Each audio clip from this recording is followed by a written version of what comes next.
بسم اللہ الرحمن الرحیم۔ بسم اللہ الرحمن الرحیم۔ سبق نمبر 138 نفحۃ العرب۔ عزیز طلبہ کرام، آج کے سبق میں ہم یہ عنوانات پڑھیں گے۔ عنوان نمبر 1 الشکوى الی الاصدقاء، نمبر 2 کتب ابو دلف الی ابن طاہر یعاتبہ، نمبر 3 للامام زین العابدین، اور نمبر 4 الناس علی دین ملوکہم، نمبر 5 الظرافۃ۔ الشکوى الی الاصدقاء، دوستوں سے شکوہ۔ کتب ابو دلف الی ابن طاہر یعاتبہ، ابو دلف نے ابن طاہر کو سرزنش کرتے ہوئے لکھا۔ للامام زین العابدین، امام زین العابدین کے اشعار۔ الناس علی دین ملوکہم، لوگ بادشاہوں کے طریقے پر ہوتے ہیں، اور الظرافۃ، ظرافت اور خوش طبعی۔ الشکوى الی الاصدقاء وقال بعضهم یا غائبین تعللنا بغیبتهم بطیب دہر ولا واللہ لم یطربی ذکرت والکأس فی کفی لیالیکم فالکأس فی راحت والقلب فی تعبی۔ الشکوى الی الاصدقاء، دوستوں سے شکوہ کرنا۔ وقال بعضهم، ایک شاعر کا شعر ہے، یا غائبین، اے نظر سے روپوش رہنے والے، تعللنا بغیبتہم بطیب دہر، ہم خوشگوار زمانے کی وجہ سے ان کی عدم موجودگی سے غافل ہو گئے۔ ولا واللہ لم یطربی، مگر بخدا زمانہ بھی خوشگوار نہیں رہا۔ ذکرت والکأس فی کفی لیالیکم، مجھے تمہاری راتیں اس وقت یاد آ گئیں جب میرے ہاتھ میں جام تھا۔ فالکأس فی راحت والقلب فی تعبی، تو جام ہتھیلی میں تھا اور دل بے چینی میں تھا۔ شکوہ، شکا یشکو شکایتن، شکوہ کرنا۔ اصدقاء، یہ صدیق کی جمع ہے دوست۔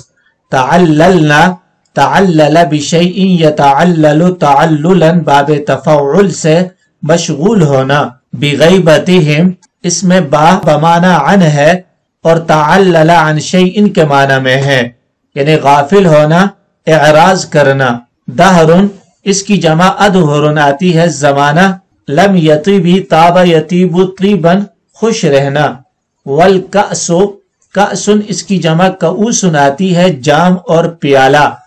تعبی، تعب یتعب تعبا، تھکنا، تھکاوٹ محسوس کرنا۔ لیالیکم، یہ ذکرتو کا مفعول بھی ہے۔ والکأس فی کفی، یہ ذکرتو سے حال واقع ہے۔ ان اشعار کا مطلب یہ ہے کہ شاعر دوستوں سے فراق اور جدائی کا شکوہ کرتے ہوئے کہہ رہا ہے کہ تمہاری جدائیگی سے ہم خوشگوار زمانے کے سبب غافل ہو گئے، مگر زمانے نے بھی ساتھ نہ دیا، زمانے کی بھی رنگت ختم ہو گئی اور تمہاری ہی سنگت ستانے لگی۔ جام میرے ہاتھ میں آیا تو تمہارے ساتھ گزری ہوئی راتیں فوراً یاد آ گئیں۔ اس وقت حالت یہ تھی کہ جام ہتھیلی میں تھا اور دل فراق اور جدائیگی کے سبب بے چینی میں تھا، بے سکونی میں تھا، اور یہ بے سکونی تمہاری عدم موجودگی اور غیبت کی وجہ سے تھی۔ کتب ابو دلف الی ابن طاہر یعاتبہ اخاؤکم کالورد لیس بدائم ولا خیر فی من لا یدوم له عہد وعہدی لکم کالآس حسنا وبہجتا له ورق خضر اذا فنی الورد۔ ابو دلف نے ابن طاہر کو سرزنش کرتے ہوئے لکھا، اخاؤکم کالورد، تمہاری دوستی اس گلاب کی طرح ہے، لیس بدائم، جو دوام پذیر نہیں، ولا خیر فی من لا یدوم له عہد، اور اس میں کوئی خیر نہیں جس کے عہد میں دوام نہ ہو۔ وعہدی لکم کالآس حسنا وبہجتا، اور تم سے میری دوستی حسن اور رونق کے اعتبار سے ریحان کی طرح ہے۔ لہ ورق خضر اذا فنی الورد، جس کے لیے اس وقت بھی ورق سرسبز رہتے ہیں جب گلاب ختم ہو جاتا ہے۔ فاجابہ ابن طاہر، تو ابو طاہر نے ابن دلف کو جواب دیا، اشبہت عہد الورد فیما تضمہ وَهَلْ زَهْرَةٌ إِلَّا وَسَيِّدُهُ الْوَرْدُ إِخَاؤُكُمْ كَالْآسِ مُرٌّ مَذَاقُهُ وَلَيْسَ لَهُ فِي الرِّيحِ قَبْلُ وَلَا بَعْدُ أَشْبَهْتَ عَهْدَ الْوَرْدِ فِيمَا تَزُمُّهُ تو نے گلاب کے پھول کے عہد کو تشبیہ دی ہے ایسے طریقے سے جس میں اس کی مذمت کر رہا تھا۔ وَهَلْ زَهْرَةٌ إِلَّا وَسَيِّدُهُ الْوَرْدُ حالانکہ کوئی کلی ایسی نہیں ہے جس کا سردار گلاب نہ ہو۔ اخاؤکم کالآس مر مذاقہ تمہاری دوستی اس ریحان کی طرح ہے جس کا مزہ تلخ ہوتا ہے۔ ولیس لہ فی الریح قبل ولا بعد اور اس میں کوئی خوشبو نہیں ہوتی نہ اول نہ آخر۔ حل لغات یعاتبہ عاتب یعاتب معاتبتا سرزنش کرنا ڈانٹ ڈپٹ کرنا غصہ ہونا۔ اخاؤکم آخا یواخی مواخاتا و اخاءن باب مفاعل سے بھائی چارگی قائم کرنا۔ وردن گلاب کا پھول، یدوم دام یدوم دوامن ہمیشہ رہنا۔ عہدن اس کی جمع عہود آتی ہے وفا دوستی۔ آسن یہ ایک درخت کا نام ہے جو ریحان کے نام سے مشہور ہے۔ وبہجتن بہجہ رونق کو کہا جاتا ہے۔ فنیہ فنیہ یفنا فناءن ختم ہونا۔ لیسا بدائمی لیسا کی ضمیر اسم ہے اور بدائمی خبر واقع ہے۔ یہ جملہ تشبیہ کے لیے ہے۔ حسنم و بہجتن یہ تمیز کی بنا پر منصوب ہیں۔ اشبہتا اشبہ یشبہ اشباہن مشابہ ہونا۔ تضمہ ضم یضم مذمتن برا بلا کہنا۔ مذاق مزہ ذائقہ۔ وحل زہرۃ الا وسیدہ میں حل استفہامیہ برائے نفی ہے اور اس کی دلیل الا حرف استثناء کا آنا ہے۔ ان اشعار کا مطلب یہ ہے پہلے اشعار میں ابو دلف نے ابن طاہر کو سرزنش کرتے ہوئے لکھا کہ تم دوستی تو کرتے ہو مگر تمہاری دوستی کی مثال مثل گلاب کے ہے کہ جس طرح گلاب میں دواب نہیں ہوتا کچھ مخصوص ایام میں ہوتا ہے اسی طرح تمہاری دوستی میں دوام نہیں ہے۔ پر خلاف تم سے میری دوستی کے کہ تمہارے ساتھ میری دوستی کی مثال ریحان کی طرح ہے حسن اور رونق کے اعتبار سے جس کے پتے اس وقت بھی سرسبز رہتے ہیں جب گلاب کا خاتمہ ہو جاتا ہے، یعنی ریحان میں دوام ہوتا ہے اس طرح میری دوستی میں بھی دوام ہے، جبکہ تمہاری دوستی ورد اور گلاب کے پھول کی طرح ہے کہ گلاب کے پھول کی طرح ہے جس میں دوام نہیں ہوتا بلکہ وہ مخصوص ایام اور مخصوص وقت کے لیے ہوتا ہے اور پھر اس کے بعد مرجھا جاتا ہے۔ تو ابن طاہر نے اس کا جواب دیتے ہوئے کہا ہے کہ تم نے اپنی تشبیہ میں گلاب کے پھول کی مذمت کی ہے جبکہ گلاب کا پھول تمام پھولوں کا سردار ہے اور اپنی دوستی کو ریحان سے تشبیہ کر اس کی قدر و قیمت کو بڑھانا چاہا ہے جبکہ ریحان کا مزہ تلخ ہوتا ہے اور وہ قابل نفرت ہوتا ہے اور اس میں خوشبو کا تو نام و نشان تک نہیں ہوتا، تو اس لیے گلاب ہی جو تمام پھولوں کا سردار ہے اسے ہی برتری حاصل ہے، اسے ہی فوقیت حاصل ہے نہ کہ آس اور ریحان کو۔ للامام زین العابدین وَإِذَا بُلِيتَ بِعَيْرَةٍ فَاصْبِرْ لَهَا صبر الكريم فإن ذلك أحزم لا تشكون إلى الخلائق إنما تشكو الرحيم إلى الذي لا يرحم۔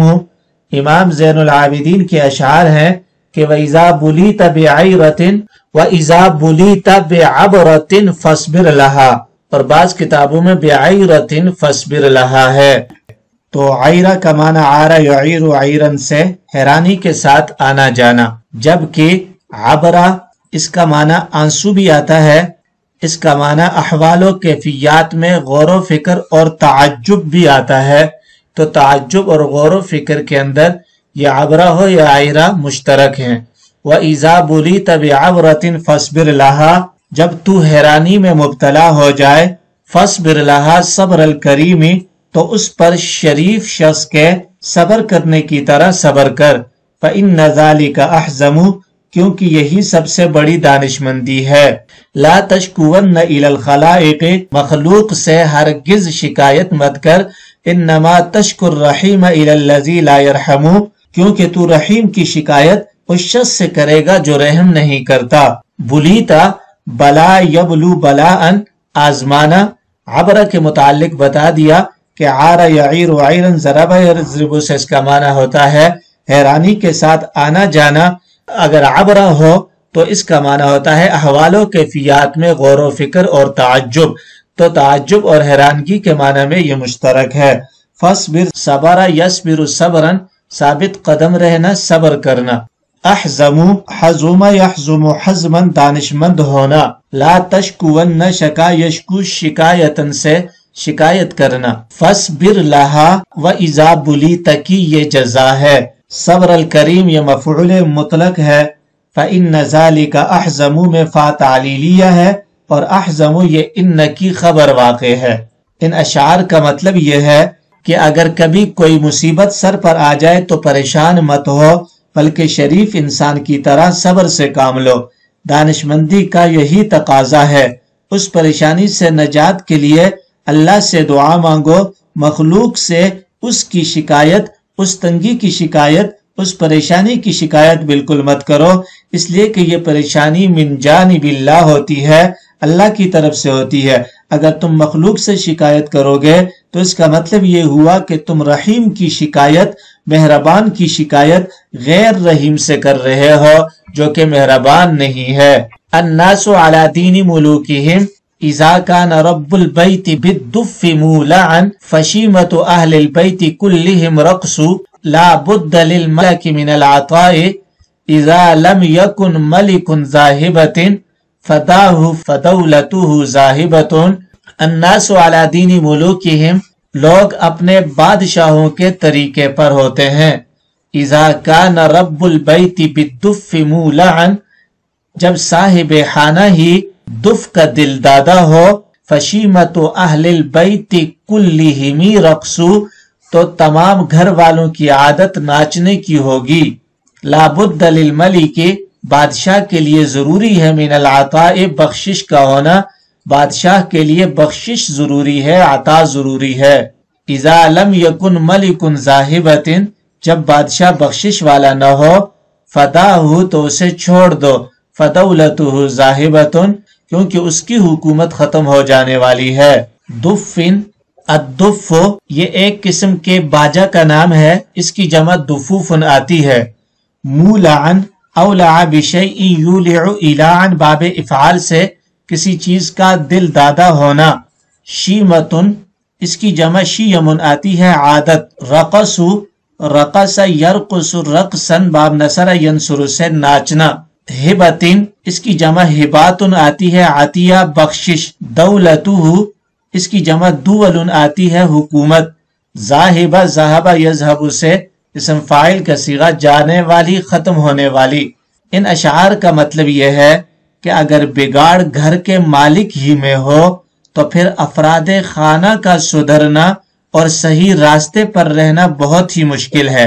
ظاہر ہے کہ جب مالک خانہ ڈھول کا شیدائی ہوگا، دف بجانے والا ہوگا، تو گھر کے دوسرے افراد بھی ناچنے کے عادی ہوں گے۔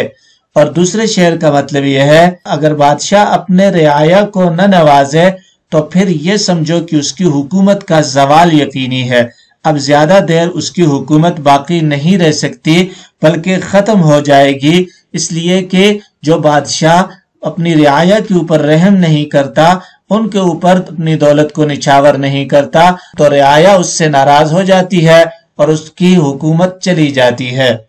الظرافۃ ابن تمیم رحمہ اللہ قالوا رأیناک کل وقت تہیم بالشرب والغناء فقلت انی فتى قنوع اعیش بالماء والہواء۔ الظرافۃ، خوش طبعی، یہ ابن تمیم رحمہ اللہ کے اشعار ہیں۔ قالوا رأیناک کل وقت، لوگوں نے کہا رأیناک کل وقت تہیم بالشرب والغناء، ہم تمہیں ہر وقت پینے اور گانے میں سرگرداں دیکھتے ہیں۔ فقلت، تو میں نے کہا انی فتى قنوع، میں قناعت کرنے والا شخص ہوں، اعیش بالماء والہواء، پانی اور ہوا پر بھی گزر بسر کر لیتا ہوں۔